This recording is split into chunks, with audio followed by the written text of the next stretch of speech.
नमस्कार दोस्तों, स्वागत है आपका आज के मुख्य समाचारों की वीडियो में। जी हां दोस्तों, यहां पर आपको देखने को मिलेगी सुबह से लेकर शाम तक की सारी के सारी बड़ी खबरें मुख्य समाचार ब्रेकिंग न्यूज़ अपडेट के रूप में। तो दोस्तों आपसे रिक्वेस्ट है इस वीडियो को ज़्यादा से ज़्यादा लाइक और शेयर करें।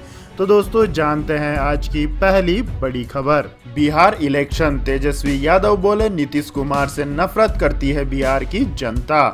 जी हां दोस्तों, पूर्व सीएम लालू प्रसाद यादव के बेटे और नेता प्रतिपक्ष तेजस्वी यादव बिहार विधानसभा चुनाव के प्रचार प्रसार के दौरान अपनी रैलियों में मुख्यमंत्री नीतीश कुमार के खिलाफ जमकर हमला बोल रहे हैं। तेजस्वी ने हर रैली में नीतीश कुमार के खिलाफ मोर्चा खोला है। राष्ट्रीय जनता दल के लीडर ने रविवार को कहा है कि नीतीश कुमार से जनता नाराज ही नहीं बल्कि अब उनसे नफरत करने लगी है। इतना ही नहीं, तेजस्वी यादव ने नीतीश कुमार को थका हुआ, ऊर्जा विहीन, रूढ़िवादी और संकीर्ण सोच वाला व्यक्ति भी करार दिया है। तेजस्वी यादव ने रविवार को अपने सोशल अकाउंट पर लिखा कि आदरणीय नीतीश जी पूर्णतः ऊर्जा विहीन हो चुके हैं। उनकी पकाऊ, थकाऊ, बकाऊ, बासी और घिसी पिटी बातों से जनता पक चुकी है। थक चुके नीतीश कुमार जी वास्तविकता, तर्क और तथ्यों से भाग रहे हैं। बिहार के करोड़ों युवाओं का वर्तमान और भविष्य बर्बाद कर वो इतिहास के बासी पन्नों को पलट रहे हैं। इसके बाद दोस्तों जानते हैं अगली खबर। जमात इस्लामी के साथ गठबंधन पर बीजेपी ने कांग्रेस पर साधा निशाना। जी हां दोस्तों, केंद्रीय मंत्री मुख्तार अब्बास नकवी ने जमात इस्लामी और पॉपुलर फ्रंट ऑफ इंडिया के साथ समझौते को लेकर कांग्रेस पार्टी पर निशाना साधा है। नकवी ने कांग्रेस पर रेडिकलिज्म को बढ़ावा देने का आरोप लगाते हुए आरजेडी नेता तेजस्वी यादव से भी जमात को लेकर हमला बोला है। नकवी ने कहा कि जब राहुल गांधी ने वायनाड से चुनाव लड़ा था तो उस वक्त वहां कांग्रेस से ज्यादा जमात इस्लामी के झंडे दिखाई दे रहे थे। उन्होंने आरोप लगाया है कि जमात इस्लामी और पीएफआई जैसे संगठनों के जरिए कांग्रेस रेडिकलिज्म को बढ़ावा दे रही है। नकवी ने कहा है कि जमात इस्लामी और पीएफआई के साथ भी जो समझौते दिखाई पड़ रहे हैं उसमें भी कांग्रेस को यह बताना चाहिए कि उसमें कौन सी मजबूरी है। इसके बाद दोस्तों जानते हैं अगली बड़ी खबर। यूपी बीजेपी अध्यक्ष बोले चीन पाकिस्तान से कब होगी जंग, पीएम मोदी ने तय कर लिया है समय। जी हां दोस्तों, उत्तर प्रदेश भारतीय जनता पार्टी के अध्यक्ष स्वतंत्र देव सिंह ने कहा है कि प्रधानमंत्री नरेंद्र मोदी ने फैसला कर लिया है कि पाकिस्तान और चीन से कब युद्ध करना है। स्वतंत्र देव सिंह का शुक्रवार को यह बयान ऐसे समय सामने आया था जब भारत और चीन के सैनिकों के बीच लद्दाख में लाइन ऑफ एक्चुअल कंट्रोल पर तनाव बना हुआ है। स्वतंत्र देव सिंह ने सुप्रीम कोर्ट के फैसले के बाद अयोध्या में राम मंदिर के निर्माण और संविधान के अनुच्छेद 370 के तहत जम्मू कश्मीर का विशेष दर्जा खत्म किए जाने को लेकर अपने दावों को जोड़कर अपनी बात कही। समाचार एजेंसी के अनुसार स्वतंत्र देव सिंह ने कहा कि राम मंदिर और अनुच्छेद 370 की तरह ही पीएम नरेंद्र मोदी ने फैसला कर लिया है कि पाकिस्तान और चीन के साथ कब युद्ध करना है। सोशल मीडिया पर वायरल वीडियो में स्वतंत्र देव सिंह को यह बात कहते हुए सुना जा सकता है। वीडियो में उन्हें यह कहते हुए सुना जा सकता है जिसमें वह कह रहे हैं कि संबंधित तिथि तय है, यानी कि जिस तारीख को युद्ध होगा वह प्रधानमंत्री नरेंद्र मोदी ने पहले से ही तय कर ली है। इसके बाद दोस्तों जानते हैं अगली बड़ी खबर। अगर आपने लॉकडाउन के दौरान चुकाई है ईएमआई तो मिलेगा कैशबैक।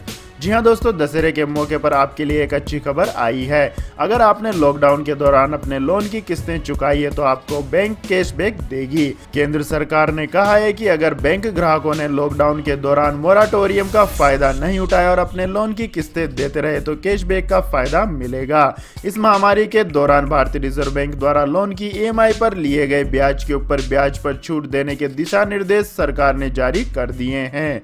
ऐसे में अब लोगों को फेस्टिव सीजन के दौरान ब्याज पर लिए गए ब्याज की रकम वापस मिल सकेगी। सरकार ने साफ तौर पर कहा है कि अगर किसी कर्जदार ने मोरेटोरियम का लाभ नहीं उठाया है और किस्तों का भुगतान समय पर किया है तो बैंक से उन्हें कैशबैक मिलेगा। इस स्कीम के तहत ऐसे कर्जदारों को 6 महीने के सिंपल और कंपाउंड इंटरेस्ट में डिफरेंस का लाभ मिलेगा। आपकी जानकारी के लिए बता दें दोस्तों, लोन मोराटोरियम की सुविधा 1 मार्च से 31 अगस्त तक के लिए दी गई थी। बाद में मोराटोरियम पीरियड के दौरान ब्याज पर ब्याज का मामला सुप्रीम कोर्ट पहुंचा और सरकार ने कहा कि कर्जदारों को ब्याज पर ब्याज नहीं भरना होगा। इससे सरकारी खजाने पर करीब 7,000 करोड़ रुपए का असर पड़ेगा। इसके बाद दोस्तों जानते हैं अगली बड़ी खबर। लेकिन दोस्तों अगली खबर जानने से पहले आप लोगों से गुजारिश है कि इस वीडियो में दिखाई गई खबरें अगर आपको पसंद आई हो तो इस वीडियो को लाइक करें, कमेंट करें और हमारे चैनल को सब्सक्राइब करें। साथ ही दोस्तों इस वीडियो के अंत में हम आपसे एक सवाल पूछेंगे जिसका जवाब देकर आप बन सकते हैं नॉलेज सम्राट। तो दोस्तों इस वीडियो को अंत तक जरूर देखें। तो दोस्तों जानते हैं आज की अगली बड़ी खबर। मार्च 2021 तक बढ़ाई जा सकती है मुफ्त अनाज और कैश देने वाली पीएम गरीब कल्याण योजना। जी हां दोस्तों, इस महामारी के आर्थिक असर से निपटने के लिए केंद्र सरकार प्रोत्साहन पैकेज 3.0 लाने की तैयारी कर रही है। मीडिया रिपोर्ट्स में कहा गया है कि सरकार इस प्रोत्साहन पैकेज में प्रधानमंत्री गरीब कल्याण योजना को अगले साल मार्च तक के लिए बढ़ा सकती है। गरीबों और इस महामारी से प्रभावित परिवारों की सामाजिक सुरक्षा के लिए इस योजना की अवधि बढ़ाई जा सकती है। एक सरकारी अधिकारी के हवाले से रिपोर्ट में कहा गया है कि प्रोत्साहन पैकेज 3.0 में मांग बढ़ाने वाले और सामाजिक सुरक्षा देने वाले उपायों पर फोकस किया गया है। इस पैकेज का राजनीतिक महत्व भी काफी होगा। इसका कारण यह है कि इस पैकेज की घोषणा बिहार विधानसभा चुनाव और 11 राज्यों के उपचुनाव के दौरान की जा सकती है। इस महामारी से बचने के उपायों के तहत प्रधानमंत्री गरीब कल्याण योजना की घोषणा मार्च में की गई थी।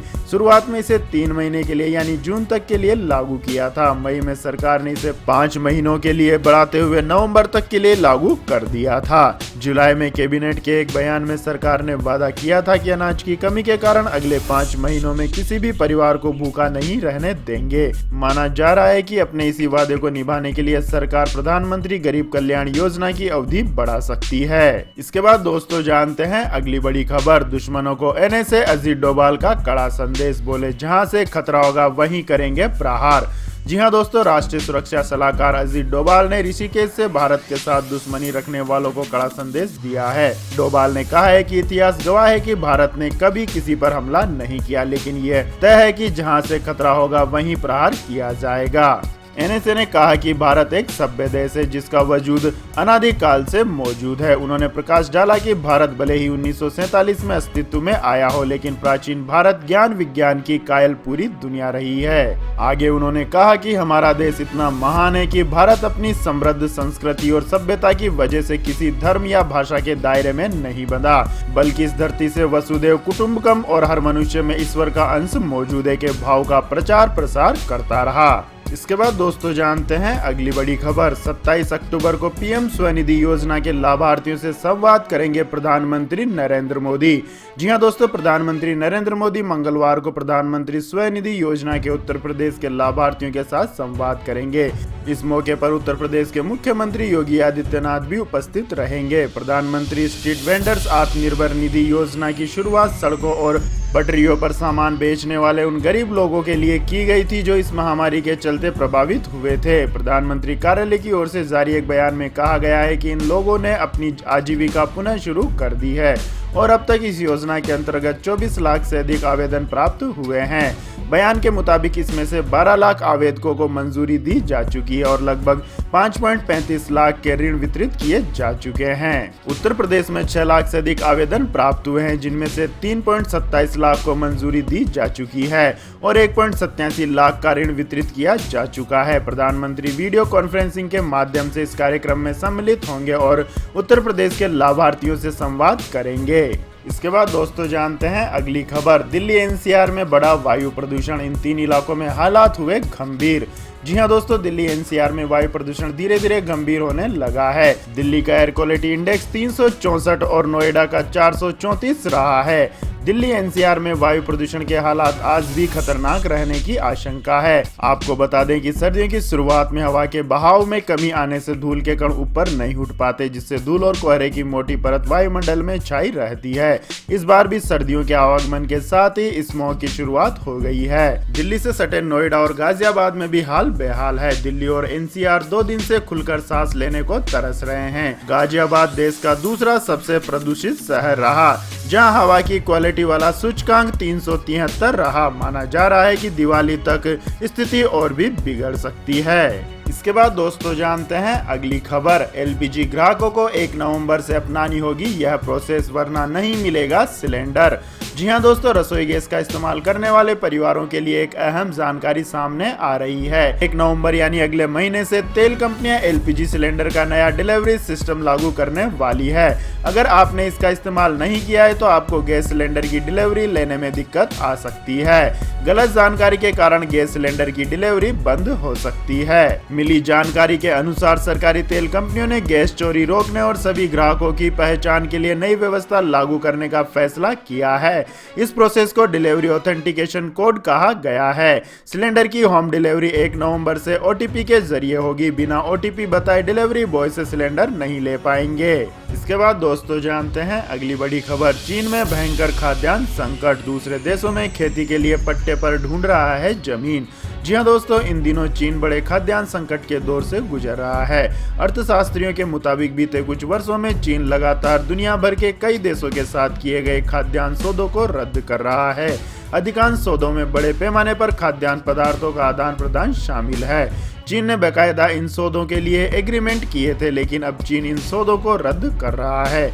इससे माना जा रहा है कि चीन एक खाद्यान्न संकट से गुजर रहा है। वहीं चीनी राष्ट्रपति शी जिनपिंग बॉर्डर पर तनाव के जरिए लोगों का ध्यान भटकाने की कोशिश कर रहे हैं। इस साल जुलाई में चीन की खाद्य मुद्रास्फीति 13.2% बढ़ी है। एक आम चीनी द्वारा आमतौर पर उपभोग किए जाने वाले अधिकांश खाद्य उत्पादों की कम हुई है। इसमें अनाज से लेकर मीट तक शामिल है। राष्ट्रीय सांख्यिकी ब्यूरो ने खुलासा किया है कि सबसे अधिक खपत वाले मांस पोर्क की कीमतों में 86% तक की वृद्धि हुई है। चीन दुनिया भर से खाद्य पदार्थों के आयात का सहारा ले रहा है। हालात यह है कि चीन को लगभग सभी प्रमुख खाद्य पदार्थों का आयात करना पड़ रहा है। इसके बाद दोस्तों जानते हैं अगली बड़ी खबर। बराक ओबामा बोले धनी दोस्तों के लिए दोबारा राष्ट्रपति बनना चाहते हैं डोनाल्ड ट्रंप। जी हाँ दोस्तों, अमेरिकी चुनाव प्रचार में तेजी आने के साथ ही आरोप प्रत्यारोप का दौर चरम पर पहुंच गया है। डेमोक्रेटिक पार्टी के नेता पूर्व राष्ट्रपति बराक ओबामा ने ट्रंप को चुनावी प्रचार में सीधा निशाना बनाया है। उन्होंने फ्लोरिडा की एक सभा में कहा है कि ट्रंप अपने निजी स्वार्थों और धनी दोस्तों की सहायता के लिए राष्ट्रपति बनना चाहते हैं। उनके पास इस महामारी से लड़ने के लिए कोई योजना नहीं है। ओबामा ने जनता से अपील की है कि ट्रंप को अब दूसरा अवसर नहीं दिया जाना चाहिए। वह आम आदमी के लिए नहीं वरन अपने स्वार्थों के लिए राष्ट्रपति बनना चाहते हैं। दूसरी तरफ बिडेन और कमला हैरिस हम और आप लोगों के लिए चुनाव लड़ रहे हैं। उनके इर्द गिर्द दलाल नहीं वरन जनता का भला चाहने वाले लोग हैं। उन्होंने कहा कि जो व्यक्ति एक इंटरव्यू में केवल इस सवाल पर उठकर भाग सकता है कि दूसरे कार्यकाल में आप क्या करेंगे, सोचिए फिर वह क्या काम कर सकता है। इसके बाद दोस्तों जानते हैं अगली बड़ी खबर। एलआईसी का शानदार प्लान, एक किस्त देकर हर महीने पाएं 19,000 रुपए, जिंदगी भर होगी कमाई।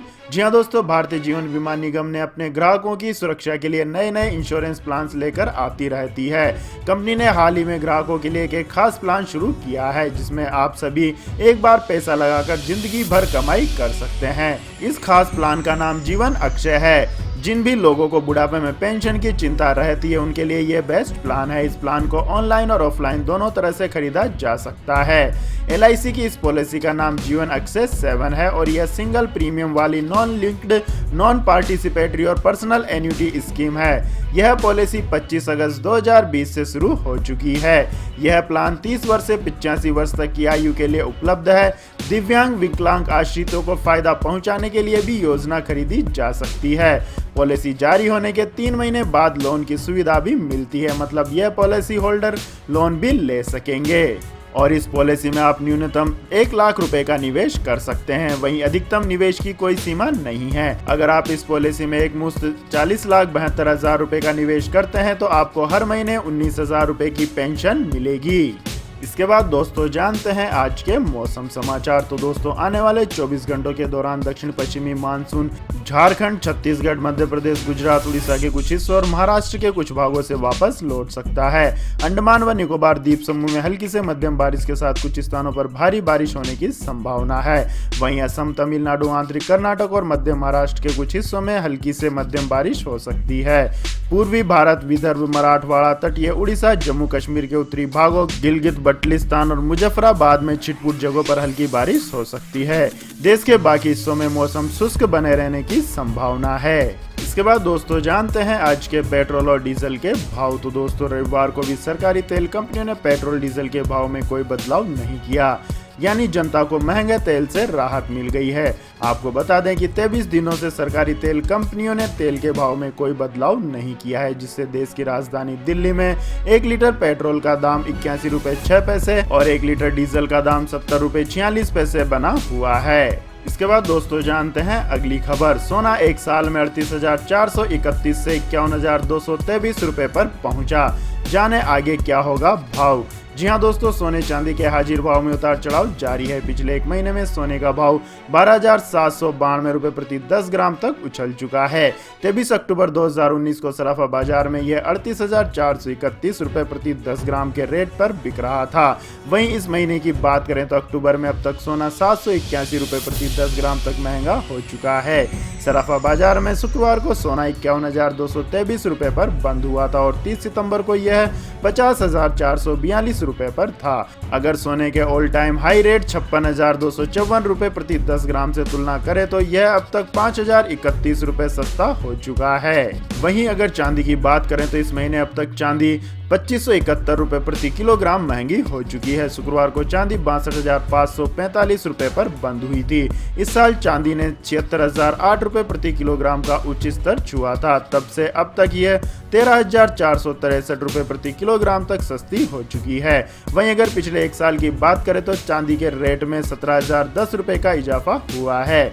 23 अक्टूबर 2019 को चांदी 45,535 रुपए के रेट से बिक रही थी। इसके बाद दोस्तों जानते हैं अगली बड़ी खबर। अब म्यांमार को अगला शिकार बनाना चाहता है चीन। दिए गए लोन की कर रहा है समीक्षा। जी हां दोस्तों, भारत को घेरने के लिए चीन पिछले कई सालों से बड़े पैमाने पर पड़ोसी देशों में निवेश कर रहा है। श्रीलंका पर तो चीन का कर्ज इतना बढ़ गया है कि उसने अपना बंटोटा पोर्ट ही लीज पर देना पड़ा। चीन के निशाने पर भारत का एक और पड़ोसी देश म्यांमार है। इस देश पर भी चीन का अरबों डॉलर का कर्ज है। हाल ही के दिनों में म्यांमार ने भारत के साथ अपने संबंधों को मजबूत किया तो चीन को मिर्ची लग गई है। इसी कारण चीन ने इस देश को दिए गए लोन की समीक्षा शुरू कर दी है। चीन ने शी जिनपिंग के महत्वाकांक्षी mission belt and road initiative के तहत म्यांमार को अरबों डॉलर का कर्ज दिया था। जब इस परियोजना को शुरू करने के लिए चीन ने म्यांमार से बातचीत की थी तो उसने इसे चीन Myanmar Bangladesh Bharat economic corridor का नाम दिया था। चीन ने म्यांमार को सपने दिखाते हुए कहा था कि इस परियोजना से न केवल उसके देश में इंफ्रास्ट्रक्चर का विकास होगा बल्कि आर्थिक स्थिति भी मजबूत होगी। इसके बाद दोस्तों जानते हैं अगली खबर। जल्द शुरू होगी फ्लिपकार्ट बिग दिवाली सेल, 80% तक मिलेगा डिस्काउंट। जी हां दोस्तों, अगर आप पिछले हफ्ते चले ई कॉमर्स सेल से छूट का फायदा नहीं उठा पाए तो निराश होने की जरूरत नहीं है। अब आपके पास एक और मौका आ गया है। फ्लिपकार्ट बिग दिवाली सेल की शुरुआत 29 अक्टूबर से हो रही है। यह सेल 4 नवंबर तक चलेगी। सबसे अच्छी बात यह है कि इस आगामी सेल में आपको कई प्रोडक्ट्स पर 80% तक का डिस्काउंट मिलेगा। फ्लिपकार्ट बिग दिवाली सेल में ग्राहकों को 80% तक छूट के साथ इलेक्ट्रॉनिक्स और एक्सेसरीज जैसे कैमरे, लैपटॉप, वॉच और हेडफोन्स खरीदने का मौका मिलेगा। TV, refrigerator, microwave, washing machine और दूसरे किचन अप्लायंसेस भी 80% की छूट के साथ खरीदे जा सकेंगे। ग्राहक एक्सचेंज ऑफर के साथ अतिरिक्त डिस्काउंट का भी फायदा ले सकते हैं। फ्लिपकार्ट ब्रांड के प्रोडक्ट पर भी 80% की छूट मिलेगी। वहीं चुनिंदा लैपटॉप को 50% छूट के साथ लेने का मौका है। टेबल को 45%, जबकि हेडफोन और स्पीकर्स को 80% छूट के साथ खरीदने का मौका मिलेगा। इसके बाद दोस्तों जानते हैं अगली खबर। एप्पल आईफोन 12 पर भारी डिस्काउंट मिल रहा है। 63,000 रुपए तक का एक्सचेंज ऑफर। जी हां दोस्तों, एप्पल ने हाल ही में आईफोन 12 सीरीज के 4 स्मार्टफोन लॉन्च किए हैं। नए स्मार्टफोन 12 की प्री बुकिंग भारत में शुरू हो गई है। इसे एप्पल के ऑनलाइन स्टोर और अन्य स्टोर से प्री बुक किया जा सकता है। आईफोन 12 पर 63,000 रुपए तक का एक्सचेंज ऑफर मिल रहा है। पुराने आईफोन या एंड्रॉइड स्मार्टफोन से एक्सचेंज करने पर कंपनी यह ऑफर दे रही है। आईफोन 12 के साथ 5G का सपोर्ट मिलेगा। आईफोन के 5G की स्पीड 4 Gbps होगी। एप्पल ने आईफोन 12 को 6 कलर ऑप्शन में लॉन्च किया है। डिस्प्ले के साथ HDR10 का सपोर्ट दिया गया है। इस डुअल सिम स्मार्टफोन में वायरलेस चार्जिंग का विकल्प दिया गया है। आईफोन 12 में दूसरा सिम ई सिम होगा। एप्पल के इस स्मार्टफोन के साथ A14 बायोनिक प्रोसेसर मिलेगा। कैमरे के साथ ultra wide mode, night mode के फीचर्स भी दिए गए हैं। तो यह थी दोस्तों आज की सभी महत्वपूर्ण बड़ी खबरें। और दोस्तों बारी आती है आज के माइंड क्विज क्वेश्चन की, जिसका जवाब देकर आप बन सकते हैं नॉलेज सम्राट। तो दोस्तों आज का सवाल है, कांग्रेस के पूर्व अध्यक्ष राहुल गांधी किस जगह से लोकसभा सांसद है? जी हां दोस्तों, अगर आपको इस सवाल का जवाब आता है तो तुरंत कमेंट सेक्शन में लिख दीजिए। इस वीडियो को लाइक कीजिए, शेयर कीजिए, कमेंट कीजिए और हमारे चैनल को सब्सक्राइब करके बेल आइकन का बटन भी दबा लें। धन्यवाद। जय हिंद, जय भारत, वंदे मातरम।